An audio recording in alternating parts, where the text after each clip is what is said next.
Welcome students, welcome to my class. Let's come to exercise 2.4, chapter 2, linear equation in one variable for class 8th. Exercise 2.4, these are the statement sums. Statement sums बच्चे मैंने पहले भी आपको जैसे बताया था कि इसमें स्टेटमेंट को 3-4 बार रीड कीजिए और ध्यान दीजिए इसी में इसका सोल्यूशन छुपा हुआ होता है। इक्वेशन इसी से पढ़ के बनती है, तो अच्छी तरह से रीड करने के बाद आपने सिचुएशन को एनालाइज करना है और इक्वेशन फॉर्म करनी है। तो let's come to question number 1। Amina thinks a number. A girl, Amina, she thinks about a number. वो एक नंबर के बारे में सोचती है।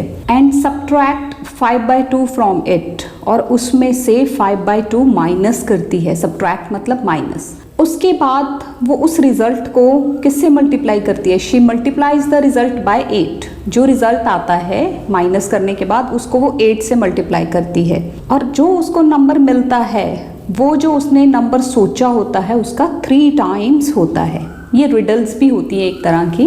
तो स्टार्ट करते हैं हम इसको सॉल्व करना, बट एक बार फिर से आप इसको रीड कीजिए। देखिए, Amina thinks a number and subtracts 5/2 from it. एक नंबर सोचती है, उसमें से 5/2 माइनस करती है, देन वो रिजल्ट जो आता है उसको वो किससे मल्टीप्लाई करती है? 8 से। और उसके बाद जो नंबर आता है वो किसके बराबर होता है? जो ओरिजिनल नंबर है उसका 3 टाइम्स। तो let's start. Let number is equal to x. हम सपोज कर लेते हैं कि वो नंबर एक्स था जो उसने सोचा।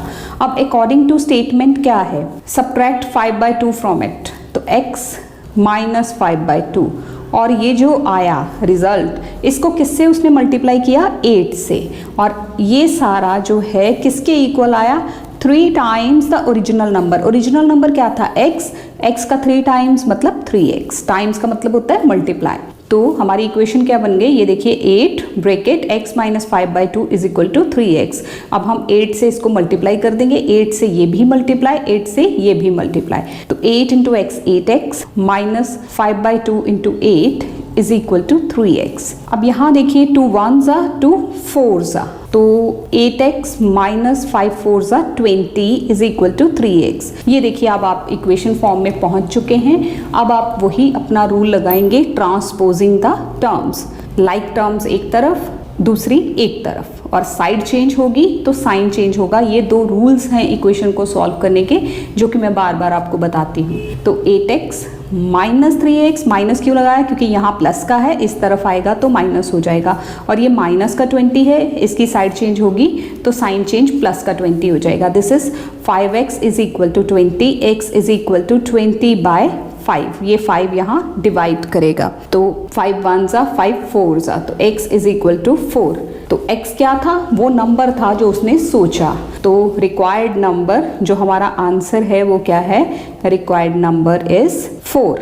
उसने किस नंबर के बारे में सोचा? 4 नंबर के बारे में सोचा। Next, second question is a positive number is 5 times another number. एक पॉजिटिव नंबर दूसरे पॉजिटिव नंबर का 5 टाइम्स है, ये पहली कंडीशन है। फिर सेकेंड कंडीशन क्या है कि if 21 is added to both the numbers, अगर हम उन दोनों नंबर्स में 21 ऐड कर दें तो one of the new number becomes twice the other. तो जो नया नंबर बनेगा वो पुराने का क्या होगा?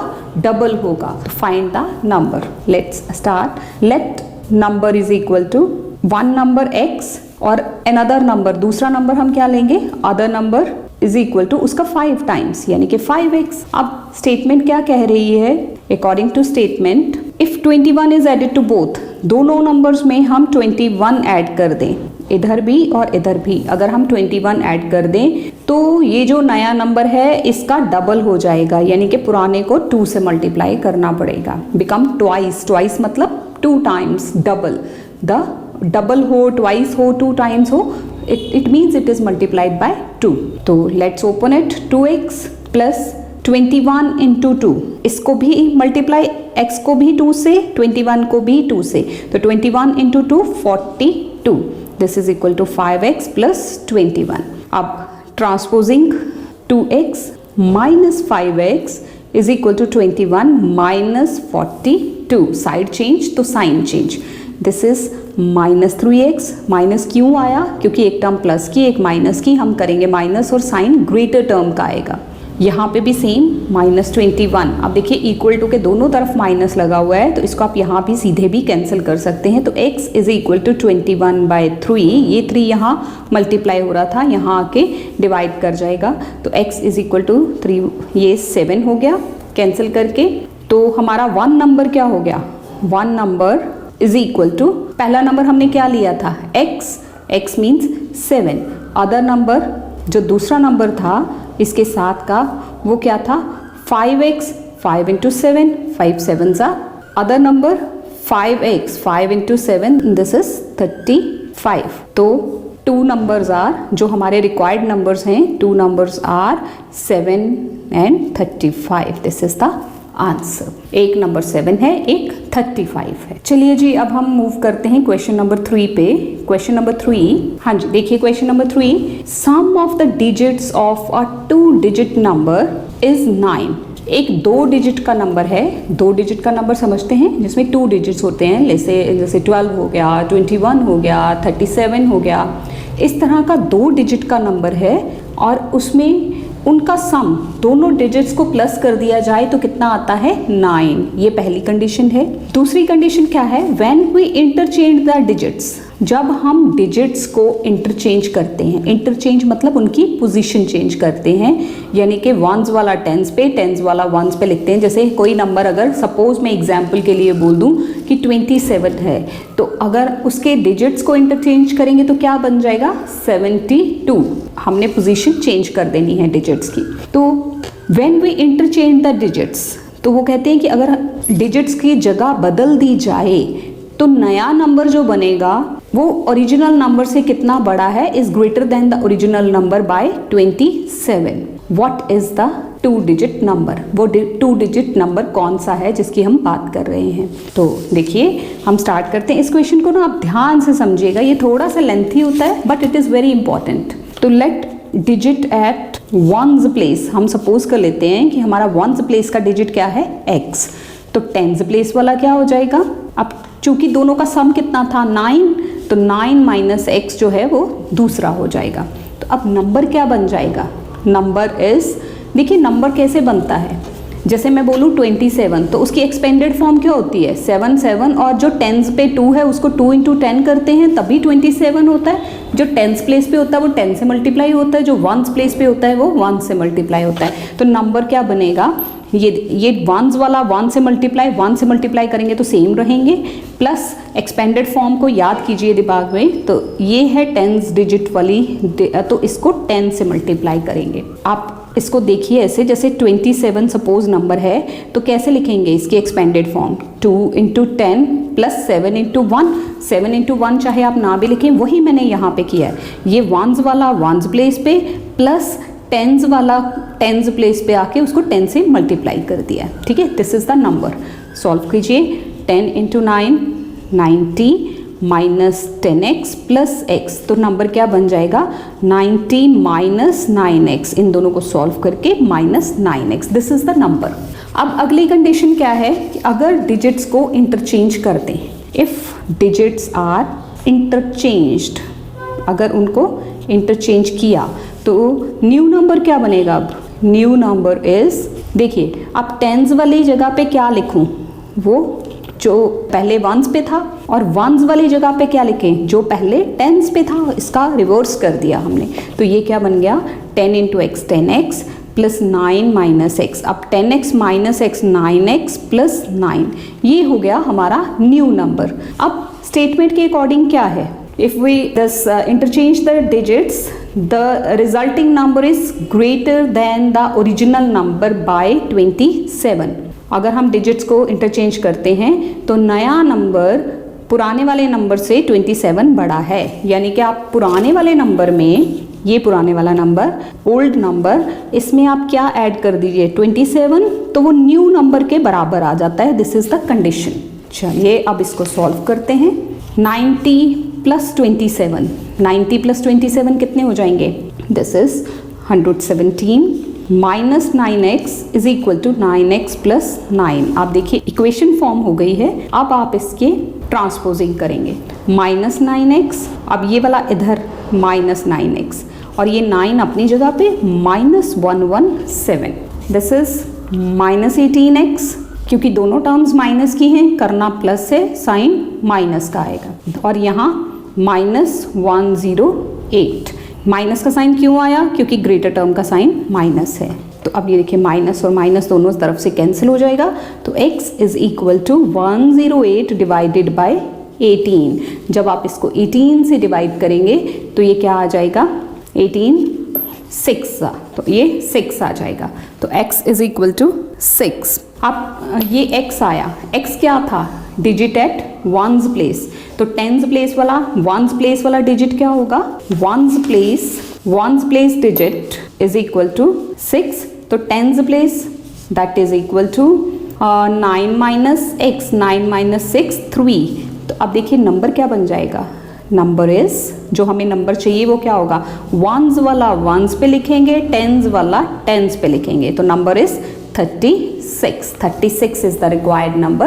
This is the answer. Let's move to next question. Question number 4. Again, digits वाला ही है.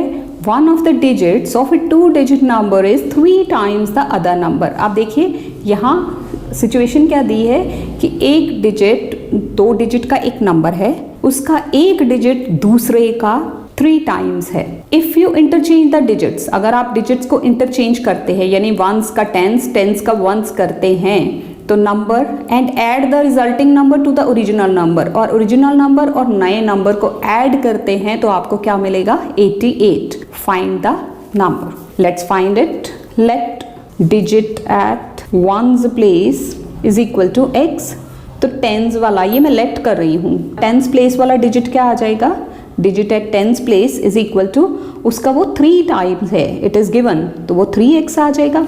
अब नंबर क्या बनेगा, नंबर इज वंस वाला वंस प्लेस पे प्लस टेंस वाले को 10 से मल्टीप्लाई कर देना है। 10 3s are 30x plus x, this is equal to 31x। ये हमारा नंबर बन गया।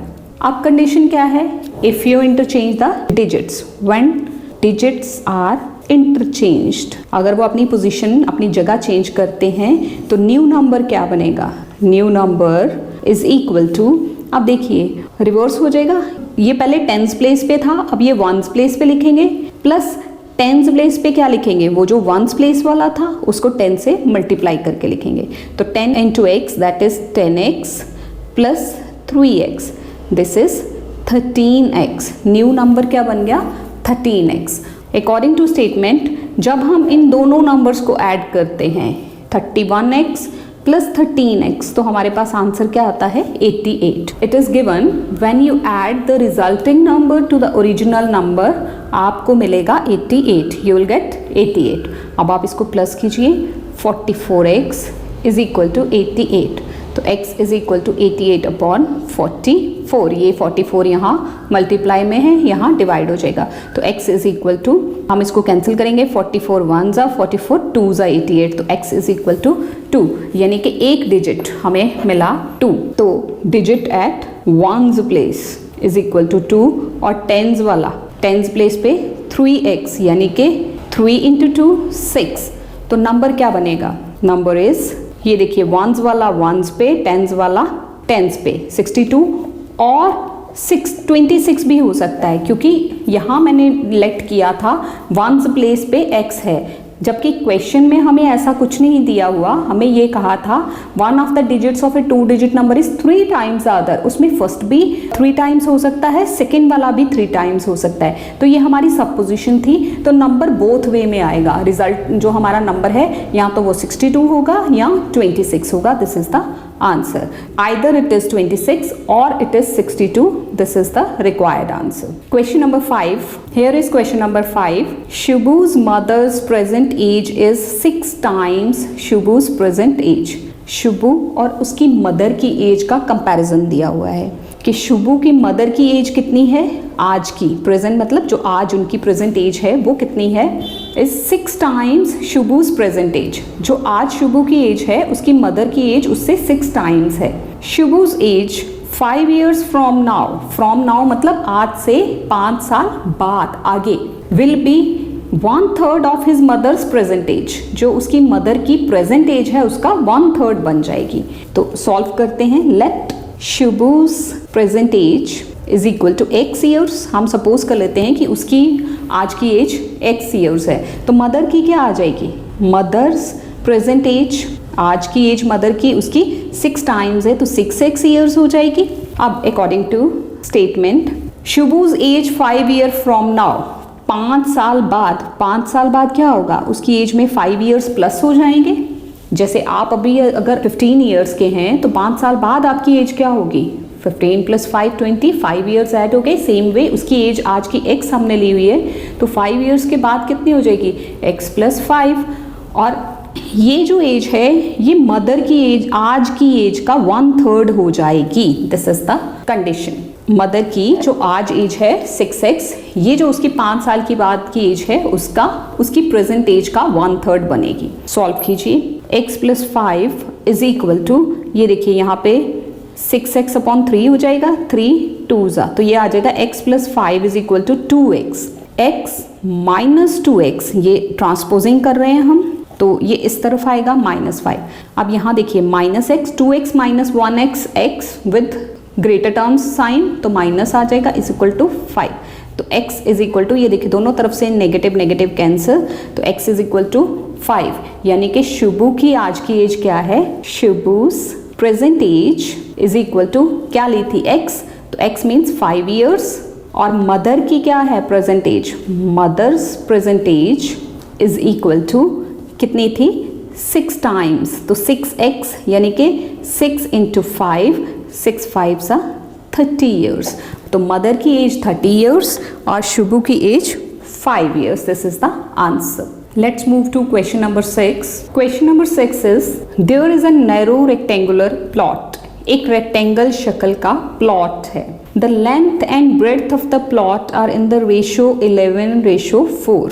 Length और breadth, rectangle जैसा प्लॉट है तो मतलब ये शक्ल होगी ऐसी। इसमें लेंथ और ब्रेड्थ दी हुई है, उनकी रेशो दी हुई है, दैट इज 11:4।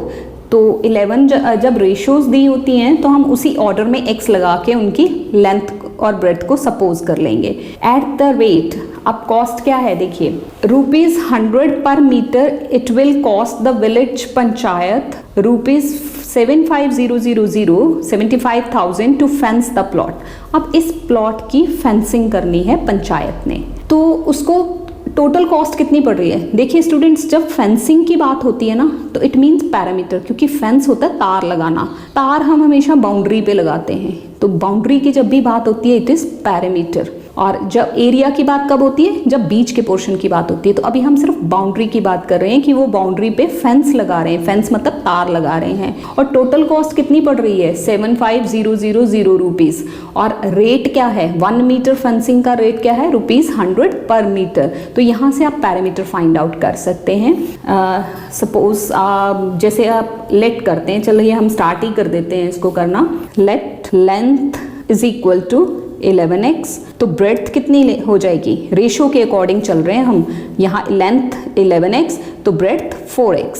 अब पैरामीटर कैसे निकालेंगे, पैरामीटर आपको कैसे पता चला कि इसकी पैरामीटर की बात हो रही है, क्योंकि मैंने आपको एक्सप्लेन किया कि फेंसिंग करनी है, जब फेंस करनी है तो वो सिर्फ साइड्स पे होती है, साइड्स का मतलब पैरामीटर। अगर ग्रास वगैरह लगानी होती तो एरिया होता, it is parameter. Parameter is equal to total cost divided by cost of 1 metre.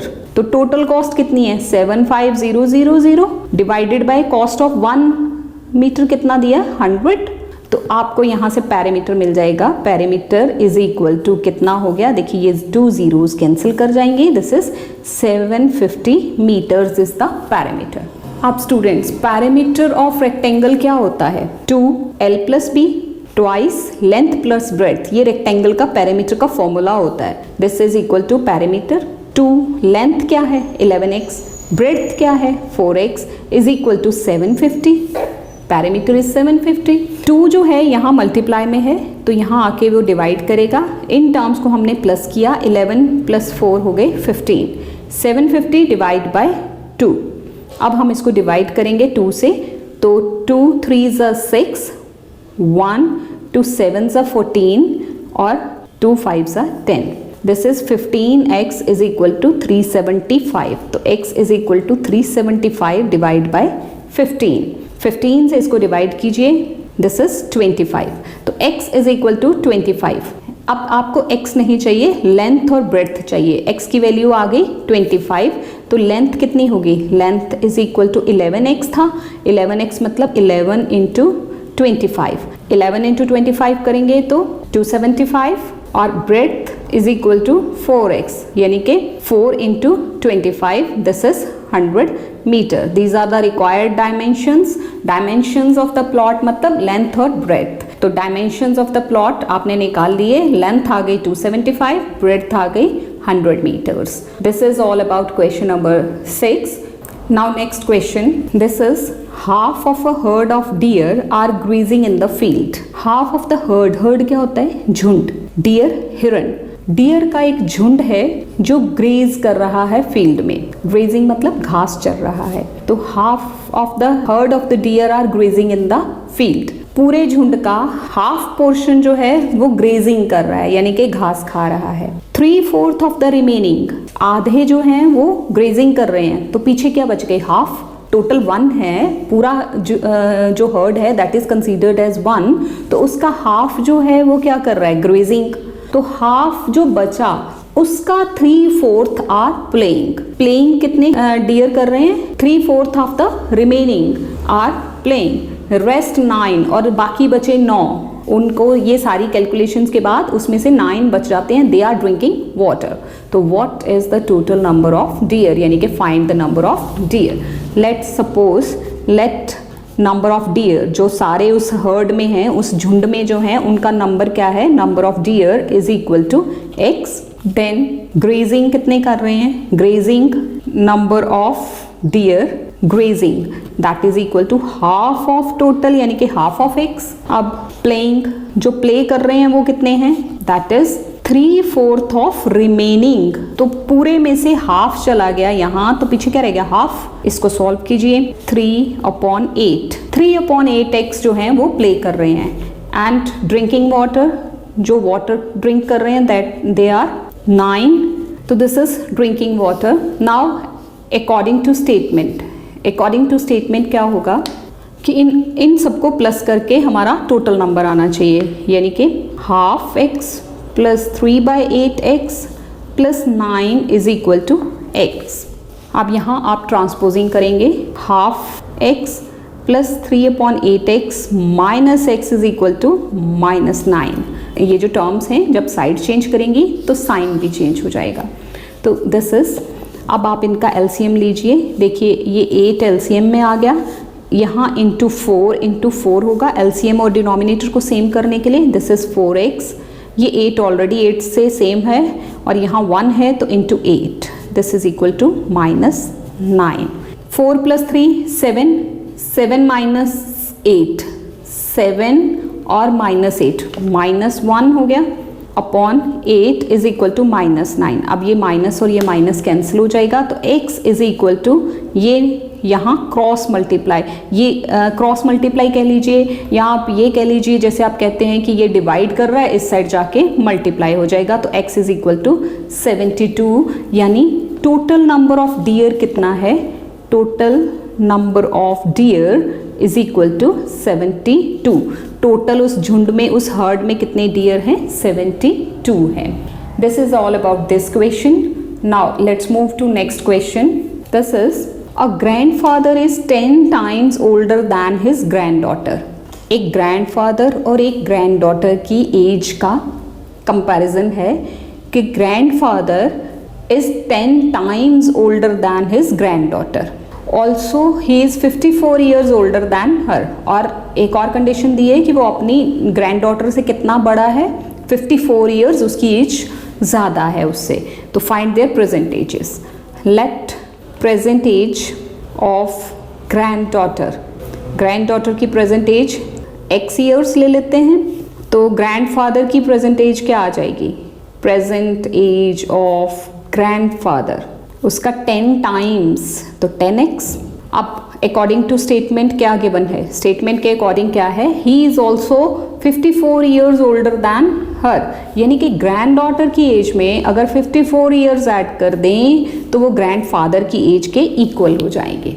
Fine, आप देखिए x minus 10x is equal to minus 54, ये इस तरफ आया, ये इस तरफ गया, minus 9x is equal to minus 54, minus minus cancel, तो x is equal to 54 upon 9, x is equal to 9 6 54, x is equal to 6। तो ग्रैंड डॉटर की क्या एज हो गई, grand daughters age is equal to 6 years, x suppose की हुई थी, और grandfather's age is equal to 10x, 10 into 6 यानी कि 60 ईयर्स हो गई उनकी, ग्रैंड फादर की 60 ईयर्स एज, ग्रैंड डॉटर की 6 years age. Next question, this is question number 10। Aman's age is 3 times his son's age. This is also again comparison of ages.